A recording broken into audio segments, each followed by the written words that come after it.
حسبي ربي جل الله ما في قلبي غير الله نور محمد صلى الله على درد عصیانم اغثنی یا رسول اللہ، غوث اعظم بمن بے سر و ساما مدد، قبلہ دی مدد، کعبہ ایما مدد۔ آئیے ہمارا سب سے پہلے اپنے اور ساری کائنات کے مرکز عقیدت ارواحنا فداہ صلی اللہ تعالیٰ علیہ وسلم کی بارگاہ بے کس پناہ میں درود پاک کی نظریں پیش کرنے پڑھیں۔ اللہم صلی علی سیدنا و مولانا محمد طب القلوب و دوائها وعافیت الابدان و شفائها و نور الابصار و ضیائها وعلی آلہ و صحبہ وبارک وسلم۔ حاضرین محترم، دنیا کے مختلف علاقوں میں اس وقت جو ہے حضور سلطان التارکین غوث العالم حضرت سیدنا سید مخدوم اشرف جہانگیر سمنانی رضی اللہ تعالیٰ عنہ کی یاد میں مختلف تقاریب کا اہتمام کیا جا رہا ہے، اور ان بزرگوں کی بے شمار خدمات ہیں، ان کے بے شمار احسانات ہیں۔ اس لیے ہماری یہ دینی ذمہ داری ہے کہ ہم اپنے ان عظیم محسنوں کو یاد کریں اور ان کا ذکر کر کے اپنی دنیا اور آخرت کو سرخرو کریں۔ اسی مناسبت سے آج سیدنا سید مخدوم اشرف جہانگیر سمنانی رضی اللہ تعالیٰ عنہ کا ذکر پاک کرنے کی میں سعادت حاصل کروں گا۔ بزرگوں نے فرمایا کہ جہاں اللہ کے محبوبوں کا ذکر ہوتا ہے وہاں اللہ تبارک و تعالیٰ کی رحمتوں کا ظہور ہوتا ہے۔ یہ اللہ کے ذکر، اللہ کے محبوبوں کے ذکر کی برکت ہے کہ جب ان محبوبوں کا ذکر کیا جاتا ہے تو اللہ تبارک و تعالیٰ اس ذکر سے خوش ہوتا ہے اور اس کی خوشی کا اظہار اپنی رحمتوں کو ظاہر کر کے وہ فرماتا ہے۔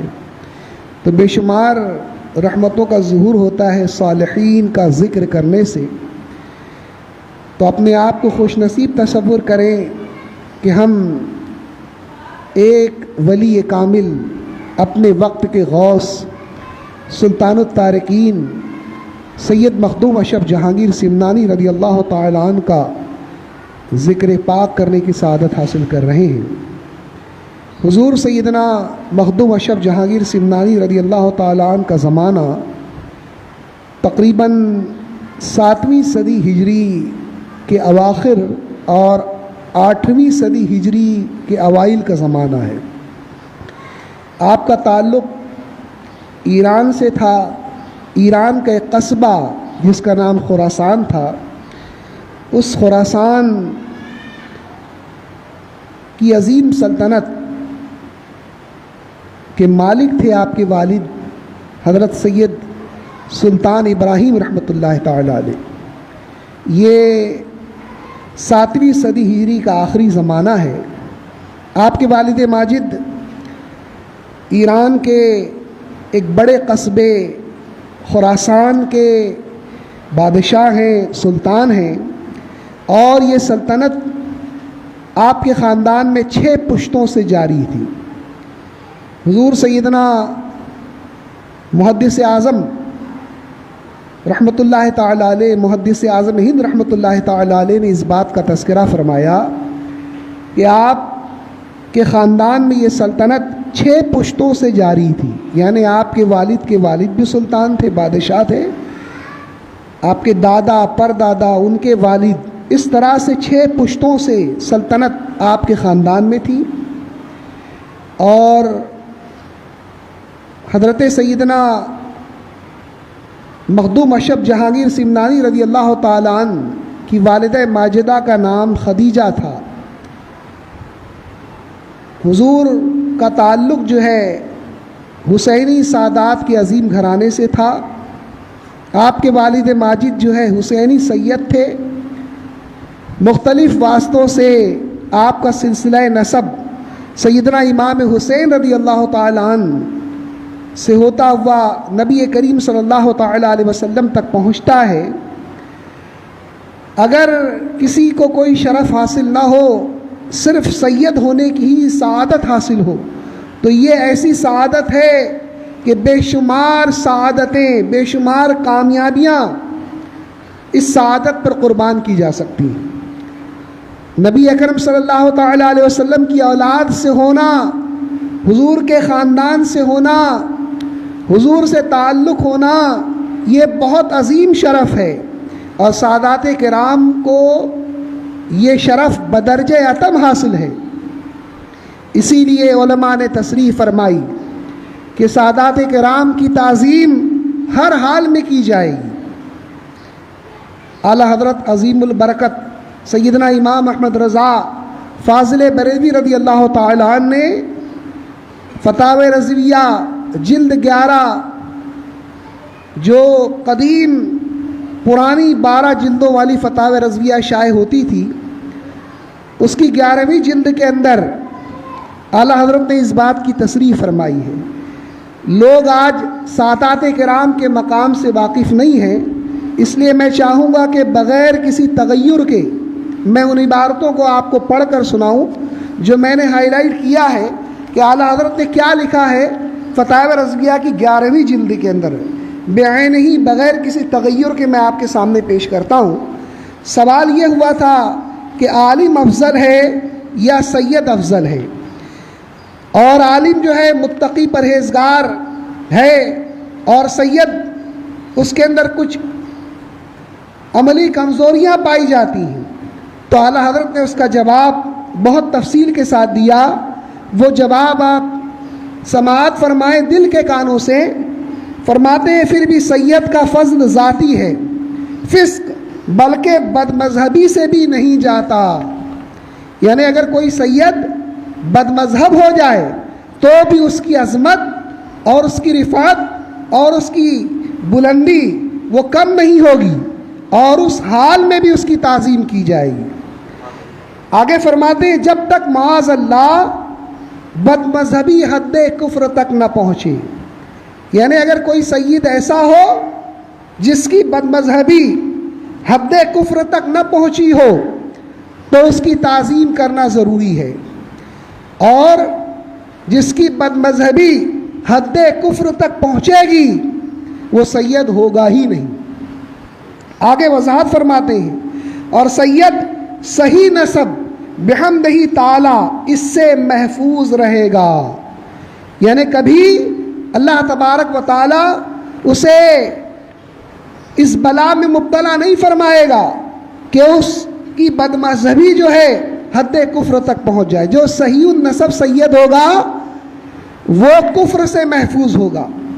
پھر آگے ارشاد فرماتے ہیں اور متقی عالم کا فضل عملی و وصفی ہے، لہٰذا عالم اگر معاذ اللہ بد مذہب ہو اس کی تعظیم حرام ہے۔ ایک عالم اگر بد مذہب ہو جائے تو اس کی تعظیم کرنا، اس کو ریسپیکٹ دینا، اس کی عظمت بیان کرنا یہ حرام ہے۔ اس کی وجہ بیان فرماتے ہیں کہ اس کی عظمت نیابت رسول اللہ صلی اللہ تعالیٰ علیہ وسلم کی وجہ سے تھی۔ اس وجہ سے تھی اس کی عظمت کہ وہ نائب رسول ہے، اور جب وہ بد مذہب ہوا تو نائب شیطان ہوا۔ اور سید کی تعظیم بسبب جزیت حضور پر نور سید عالم صلی اللہ تعالیٰ علیہ وسلم ہے، اور جزیت تا بقائے اسلام باقی ہے تو اس کی تعظیم بھی باقی ہے۔ سادات کرام نبی کریم صلی اللہ تعالیٰ علیہ وسلم کی ذات گرامی کا جز ہیں، تو جز جو ہے یہ فضیلت تا بقائے اسلام باقی رہے گی۔ جب تک وہ مسلمان رہیں گے تو یہ فضیلت ان کی باقی رہے گی۔ اور امام ابن حجر مکی سوائق محرکہ میں فرماتے ہیں کہ سیدوں کی تنقید سے چشم پوشی کرنی چاہیے۔ جو سادات کرام ہیں ان کے پر تنقید کرنے سے بچنا چاہیے، کیونکہ اہل بیت کے فاسقوں کا فعل ناپسندیدہ ہے۔ اعلیٰ حضرت امام ابن حجر مکی کے حوالے سے لکھ رہے ہیں کہ اگر اہل بیت اطہار سے تعلق رکھنے والے افراد فاسق بھی ہو جائیں تو فرماتے ہیں کہ ان کا فعل برا ہے لیکن ان کی ذات ناپسندیدہ نہیں ہے. ان کو یہ شرف حاصل ہے کہ وہ نبی کریم صلی اللہ تعالیٰ علیہ وسلم کی اولاد ہیں، کیونکہ وہ رسول اللہ صلی اللہ تعالیٰ علیہ وسلم کے جسم کا ٹکڑا ہیں، اگرچہ ان میں اور رسول اللہ صلی اللہ تعالیٰ علیہ وسلم میں کتنے ہی واسطے ہوں. حضور کے درمیان اور کسی سید کے درمیان 20 واسطے ہوں، 30 واسطے ہوں، اس کے باوجود اس سید کی تعظیم کی جائے گی. پھر آگے ارشاد فرماتے ہیں کہ امام ابو سعید نے کتاب شرف النبوہ میں یہ روایت نقل کی ہے کہ اے فاطمہ، تیری ناراضگی سے اللہ تبارک و تعالیٰ ناراض ہوتا ہے. یہ امام ابن حجر مکی نقل کر رہے ہیں اور اعلیٰ حضرت اسے بطور دلیل پیش فرما رہے ہیں. انکار نہیں فرما رہے اس عبارت کا، بلکہ دلیل کے طور پر پیش کر رہے ہیں کہ حضور علیہ الصلاۃ والتسلیم نے اپنی چہیتی صاحبزادی حضرت سیدہ سے فرمایا کہ اے فاطمہ، تیری ناراضگی سے اللہ تعالیٰ ناراض ہوتا ہے اور تیری رضا سے اللہ تعالیٰ راضی ہوتا ہے. تو جو ان کی اولاد میں سے کسی کو اذیت دے تو اس نے بڑی خطرناک بات مول لی،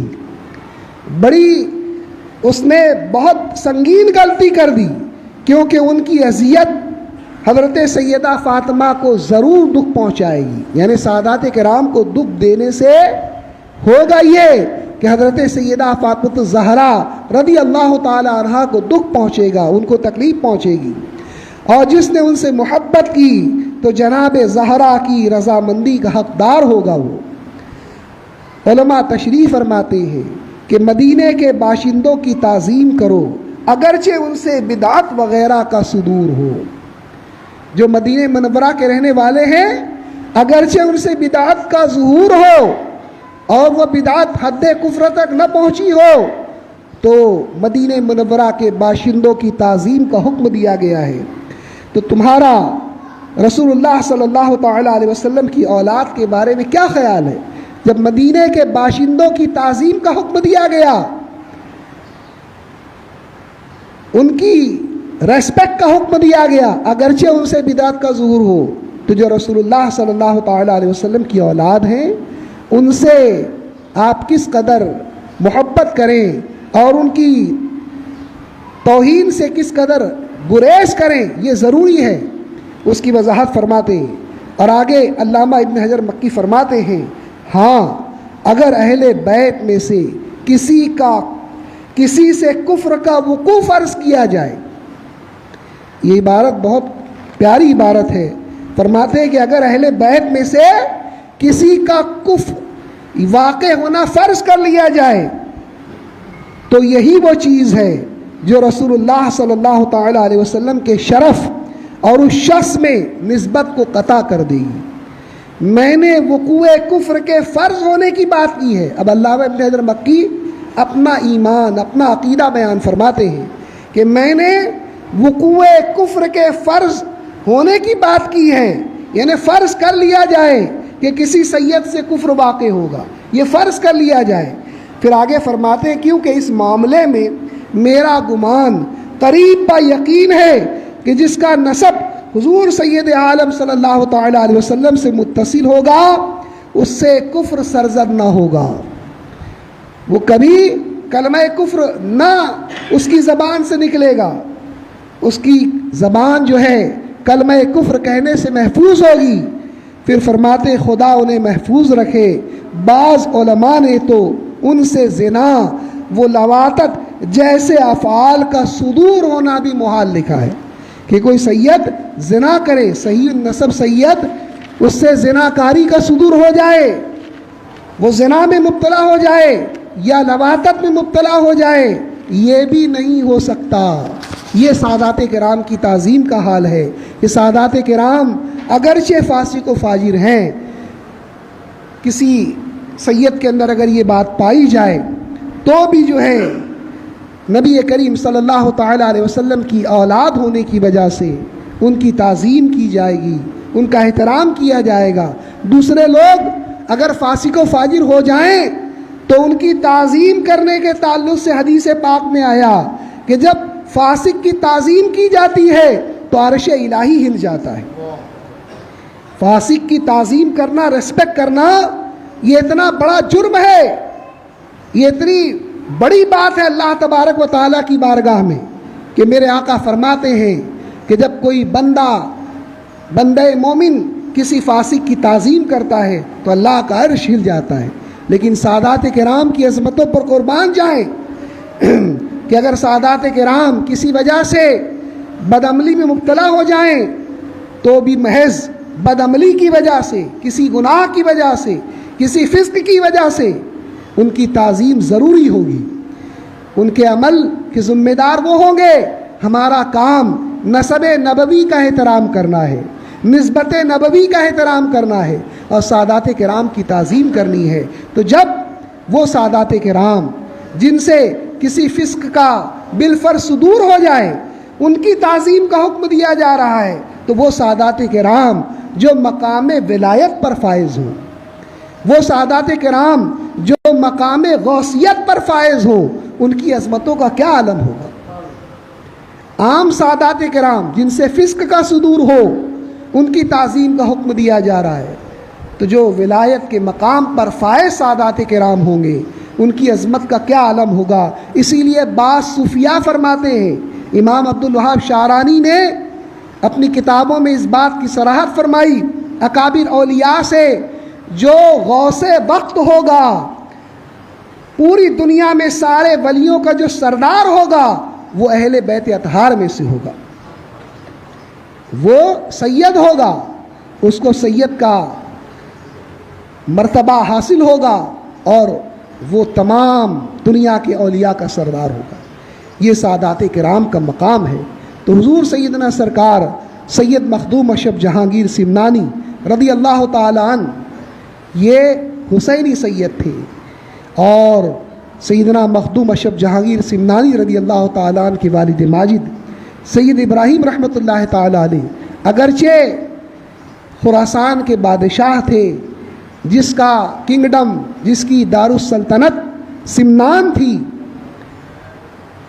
اس علاقے کے بادشاہ ہونے کے باوجود ولایت کے مقام پر فائز تھے، نہایت متقی اور پرہیزگار تھے۔ ان کی والد ماجدہ کا حال یہ تھا کہ نماز پنجگانہ تو دور کی بات ہے، فرض نمازیں، تہجد کی نماز بھی ترک نہیں ہوتی تھی۔ والدہ ماجدہ اور والد ماجد تو ولایت کے اعلیٰ مقام پر فائز ہی تھے، لیکن والدہ ماجدہ کی عبادت اور ریاضت کا یہ عالم تھا کہ 5 وقتہ نمازوں کی بات تو جانے دیجئے، تہجد بھی ان کی کبھی قضا نہیں ہوئی۔ ایسے عظیم گھرانے میں سن ہجری 708 میں حضور سیدنا سرکار سید مخدوم اشرف جہانگیر سمنانی رضی اللہ تعالیٰ عنہ کی ولادت طیبہ ہوتی ہے، اور حضور علیہ الصلاۃ و تسلیم نے آپ کو اس کی بشارت دی تھی۔ ہوا یوں کہ آپ کے والدین کریمین کے یہاں بچیوں کی ولادت تو ہوئی، لیکن لڑکوں کی ولادت ابتدا میں نہیں ہوئی، لڑکے نہیں تھے ابتدا میں۔ تو سلطنت کا وارث کون ہوگا، حکومت کی باغ دوڑ کون سنبھالے گا؟ وارث کی وجہ سے آپ کے والدین غمگین رہا کرتے تھے، اس لیے کہ ان کے والد ماجد نہایت عدل و انصاف کے ساتھ حکومت کرتے تھے۔ اب اگر بیٹا جب حکومت پر، تخت سلطنت پر جلوہ گر ہوگا تو عام طور پر یہی ہوتا ہے کہ باپ کے نقش قدم پر چلتا ہے، تو وہ رعایا کے ساتھ عدل و انصاف کا معاملہ کرے گا، رعایا کے حقوق کا خیال رکھے گا۔ تو رعایا کی فکر کی وجہ سے، لوگوں کی فکر کی وجہ سے آپ کے والدین اس بات سے متفکر رہتے تھے کہ اللہ نے ہمیں بیٹے سے نہیں نوازا، ہمارے بعد اس سلطنت کا وارث کون ہوگا؟ تو حضرت سیدنا ابراہیم مجذوب رحمۃ اللہ تعالیٰ علیہ اس علاقے کے بہت بڑے بزرگ تھے اور مقام مجذوبیت پر فائز تھے۔ آپ کے والد ماجد کا جو نام تھا وہی آپ کا بھی نام تھا، ابراہیم۔ علامہ جامی رحمۃ اللہ تعالیٰ علیہ نے نفحات الانس میں لکھا کہ ابراہیم مجذوب بڑے عجیب معاملات کے لیے مشہور تھے. حال یہ تھا کہ کئی دن تک کچھ نہیں کھاتے تھے، اور جب کھانے بیٹھتے تھے تو 100 من جو ہے ایک ساتھ کھا لیتے تھے. آپ غور فرمائیں کہ اگر آدمی جو ہے ضرورت سے زیادہ کھانا کھا لے، پیٹ بھر جائے، اس کے بعد کھانا کھا لے اور مسلسل کھاتا رہے، تو ایک وقت آئے گا کہ اس کا انتقال ہو جائے گا. مسلسل کھاتا رہے گا تو کھانا اس قدر نقصان کرے گا. لیکن وہ جب کھانے بیٹھتے تھے تو 100 من کھانا کھا لیتے تھے، کئی 100 کلو وزن کی مقدار کا کھانا تناول کرتے تھے، اور اس کے بعد بھی آپ کی طبیعت کے اندر کوئی اضطراب اور کسی بیماری میں آپ مبتلا نہیں ہوتے تھے. یہ ساری باتیں ان کے مقام ولایت کو بھی ظاہر کرتی ہیں. آپ کی کرامت تو ظاہر ہوتی ہے، ایسا کوئی عام آدمی تو کر ہی نہیں سکتا. یہ کسی بہت اعلیٰ مقام کے حامل شخص کا ہی کام ہو سکتا ہے. تو اس طرح سے انہوں نے دیکھا آپ کے والدین نے کہ محل کا دروازہ بند ہے، اور سید ابراہیم مجذوب رحمۃ اللہ تعالی علیہ جو ہے وہ دروازہ بند ہونے کے باوجود جو ہے محل کے اندر موجود ہیں. اور ان دونوں کی جب ملاقات ہوتی ہے تو حیران رہ جاتے ہیں کہ محل کے دروازے بند ہیں اور ابراہیم مجذوب جو ہے محل کے اندر کیسے آ گئے. لیکن وہ بھی اللہ کے ولی تھے، جانتے تھے کہ اللہ نے ان کو یہ طاقت عطا فرمائی ہے. فوراً جو ہے ان کی تعظیم اور تکریم بجا لائی دونوں میاں بیوی نے. تو ابراہیم مجذوب نے کہا کہ ابراہیم، کیا تم بیٹے کی خواہش رکھتے ہو؟ کیا تمہیں اس بات کی خواہش ہے کہ تم کو اللہ تبارک و تعالی بیٹا عطا فرمائے؟ عرض کیا کہ ہاں، آپ اللہ کے ولی ہیں، میرے لیے دعا کریں کہ اللہ تبارک و تعالی مجھے بیٹا عطا فرمائے. تو حضرت ابراہیم مجذوب نے دعا دی ان کو کہ ابراہیم، اللہ تبارک و تعالی تم کو بیٹے عطا فرمائے گا. اور اس کے تعلق سے ایک روایت یہ بھی ملتی ہے کہ نبی اکرم صلی اللہ تعالی علیہ وسلم نے اس واقعے کے کچھ دنوں کے بعد ان کو بشارت دی خواب میں، سلطان ابراہیم کو، کہ ابراہیم، اللہ تبارک و تعالی تمہیں 2 بیٹے عطا فرمائے گا. ایک کا نام اشرف رکھنا اور دوسرے کا نام اعراف رکھنا. تمہارا بیٹا جو بڑا بیٹا ہوگا جس کا نام اشرف ہوگا وہ ولایت کے اعلیٰ ترین مقام پر فائز ہوگا. حضور اقدس صلی اللہ تعالی علیہ وسلم نے آپ کی ولادت طیبہ کی بشارت دی، اور اس بات کی بشارت آپ کے والد ماجد کو دی کہ تمہارا بیٹا اشرف جو ہے اپنے زمانے میں مقام ولایت کے عظیم منصب پر فائز ہوگا، ولایت کی اعلیٰ ترین منزلوں پر فائز ہوگا. تو یہ پیشن گوئی کچھ دنوں بعد پوری ہوئی. اللہ تبارک و تعالیٰ نے سلطان ابراہیم رحمۃ اللہ تعالیٰ علیہ کو بیٹے عطا فرمائے. بڑے بیٹے کا نام اپنے اشرف رکھا، دوسرے کا نام اپنے اعراف رکھا. 7 سال کی عمر میں آپ نے قرآن عظیم حفظ کر لیا اور قرأت سبع کے ماہر ہو گئے. 7 قرأتیں جو قرآن عظیم کی رائج ہیں قراء کے درمیان، ان قرأتوں کے ماہر ہو گئے آپ، اور قرآن عظیم کو بھی حفظ کر لیا. بچپن سے ہی عبادت و ریاضت کا شوق اور ذوق آپ کے اندر تھا، یہاں تک کہ حضرت سیدنا خضر علیہ السلام آپ سے ملاقات کرنے آیا کرتے تھے اور تعلیم و تربیت فرماتے تھے. بچپن سے ہی، بچپن میں ہی یہ عالم تھا کہ حضرت خضر علیہ السلام آتے تھے اور ذکر و اذکار تعلیم کیا کرتے تھے. ننھے شہزادے کو، ننھے سید زادے کو حضرت خضر علیہ السلام مختلف اذکار جو ہے تلقین کرتے تھے، یہاں تک کہ بعض اذکار حضرت خضر علیہ السلام نے حضرت سید مخدوم جہانگیر اشرف سمنانی رضی اللہ تعالیٰ عنہ کو اس طرح سے سکھائے کہ اس طرح سے ذکر کرنا ہے کہ زبان کو حرکت نہ دینی پڑے، بغیر زبان کو حرکت دیے اللہ تبارک و تعالیٰ کا ذکر کرنے کا طریقہ بتایا. خود فرماتے ہیں کہ میں نے 2 سال تک اس ذکر کی مشق کی ہے کہ زبان کو حرکت نہ دینی پڑے اور ذکر الہی کیا جائے.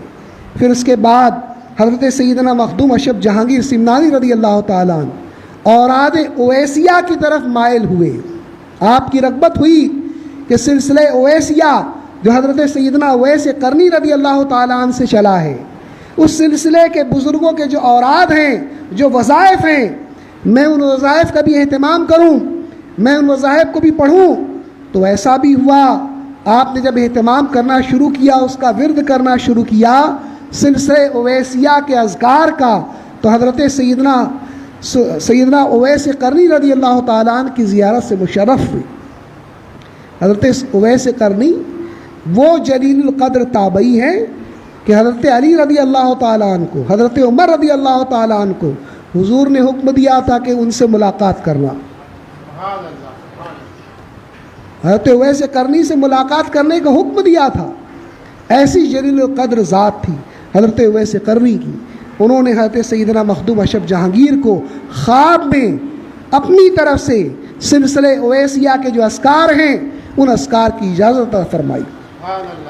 اس طرح سے جب آپ کی عمر شریف مختلف دینی اور دنیاوی علوم حاصل کرنے کے بعد 14 سال کی، بعض روایتیں 15 سال کی ہوئی، تو حضرت خضر علیہ السلام حاضر ہوئے، تشریف لائے، اور آپ نے حکم دیا کہ اب جو ہے سلطنت کی ذمہ داری تم پر آن پڑے گی. ہوا یوں کہ 14 سال کی عمر میں آپ کے والد ماجد حضرت سلطان ابراہیم رحمۃ اللہ تعالی علیہ کا انتقال ہو گیا، اور آپ کو سلطنت کی طرف رغبت نہیں تھی.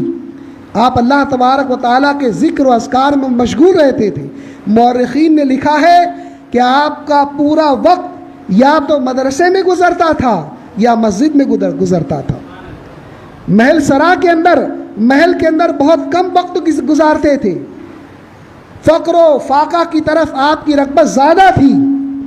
بادشاہ تھے لیکن اس کے باوجود حال یہ تھا کہ فقر و فاقہ کی طرف رغبت رکھتے تھے. شاہی جو مراعات حاصل تھی ان کی طرف آپ کی بالکل توجہ نہیں تھی. آپ ان کا استعمال بالکل نہیں کرتے تھے. جب آپ کے والد ماجد کا انتقال ہوا تو حضرت خضر علیہ السلام نے کہا کہ اب تم کو کچھ دنوں تک سلطنت کا بار بھی سنبھالنا ہوگا.